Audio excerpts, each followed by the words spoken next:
Bukti yang baik dari kekudusan adalah penguasaan lidah. Alkitab berkata orang yang dapat mengekang lidahnya adalah orang yang sempurna.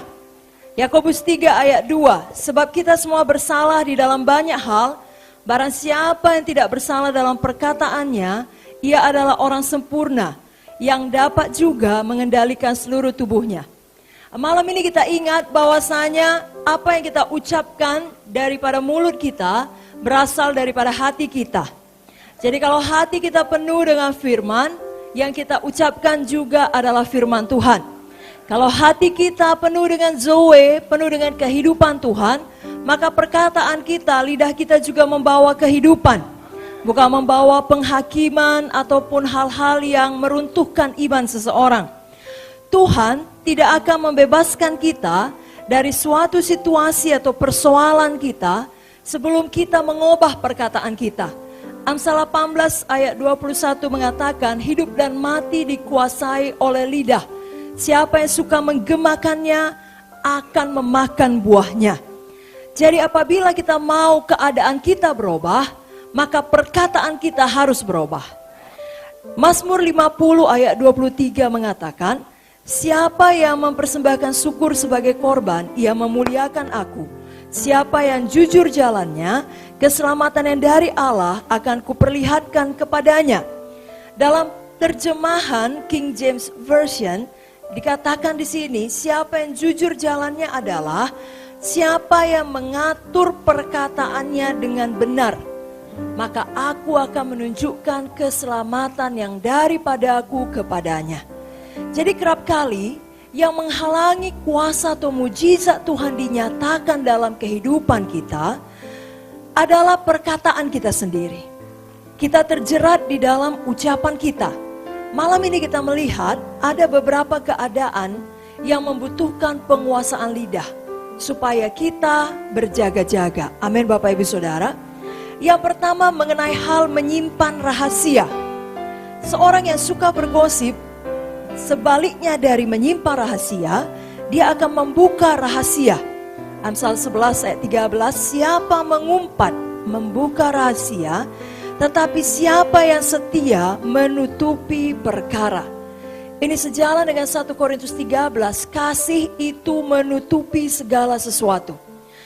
Maka kita harus menahan diri kita untuk tidak membuka rahasia orang yang dipercayakannya kepada kita. Bapak Ibu Saudara yang kekasih, kita tidak mau terkutuk karena mulut kita jahat. Ada contoh di dalam Alkitab, bagaimana Tuhan menegur Ham karena ia menyingkapkan, membuka rahasia ketelanjangan daripada bapaknya sendiri. Kita bisa berbuat seperti Ham, Kanaan, atau berbuat seperti Sem dan Jafet. Betulkah Nuh telanjang? Betul. Betulkah Nuh mabuk? Betul. Tapi seharusnya Ham sebagai anak tidak membicarakan bapaknya kepada orang lain. Walaupun itu kepada saudaranya sendiri. Sem dan Jafet ketika mengetahui fakta akan kekurangan Nuh, akan kesalahan Nuh, bahkan akan dosa Nuh, dia tidak ada bicara apapun, justru dia tutupi. Dia ambil tindakan untuk menyelamatkan muka ayahnya. Bapak Ibu Saudara, inilah yang harus kita lakukan. Amin saudara. Mari malam ini kita tetapkan hati, kita mau seperti Sem, kita mau seperti Jafet. Kasih yang menutupi segalanya. Kita tidak mau seperti Ham, yang tidak menjadi bagian dari solusi, justru membuat persoalan baru. Menyampaikannya ke sana dan kemari. Kita tetapkan hati, kita punya Zoe.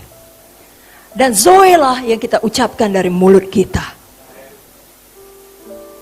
Bapak Ibu Saudara yang kekasih, sebenarnya tentunya yang dikatakan oleh rahasia orang adalah hal yang tidak baik. Yang kebanyakan merupakan dosanya atau hidupnya yang lama.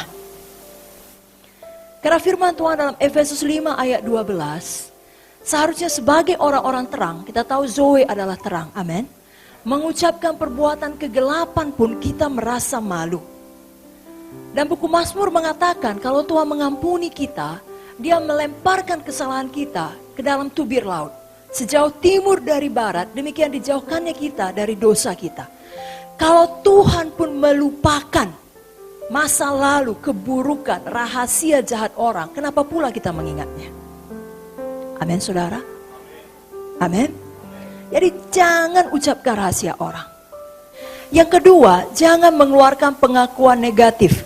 Jadi yang kita akui adalah iman percaya kita, bukan ketidakpercayaan kita. Kenapa? Karena pada waktu kita ucapkan ketidakpercayaan kita, itu akan sangat mempengaruhi orang lain.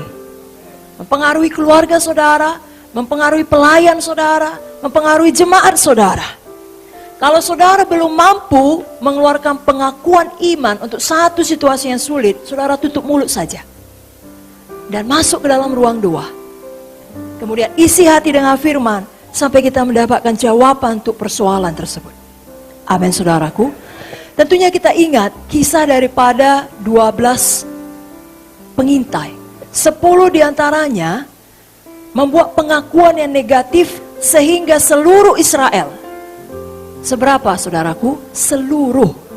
Seluruh Israel mempercayai mereka dan mengeraskan hati terhadap janji-janji Tuhan. Di mata Tuhan, perkataan negatif adalah kabar busuk. Tuhan tidak pernah menyatakan Israel adalah belalang. Mereka yang melihat diri mereka seperti belalang karena mempercayai yang disampaikan 10 pengintai. Saudaraku, dimanapun saudara ditempatkan, Tuhan melihat tanah saudara, Tuhan melihat kota saudara, kampung saudara sebagai satu tempat yang subur di mana saudara bisa berbuah. Jangan pernah ucapkan pengakuan yang negatif. Saudaraku, saudara punya Zoe yang lebih besar dari semua keadaan di mana Tuhan menempatkan saudara. Saudara telah diperlengkapi Tuhan lebih daripada cukup untuk mengatasi semuanya itu dan keluar sebagai pemenang.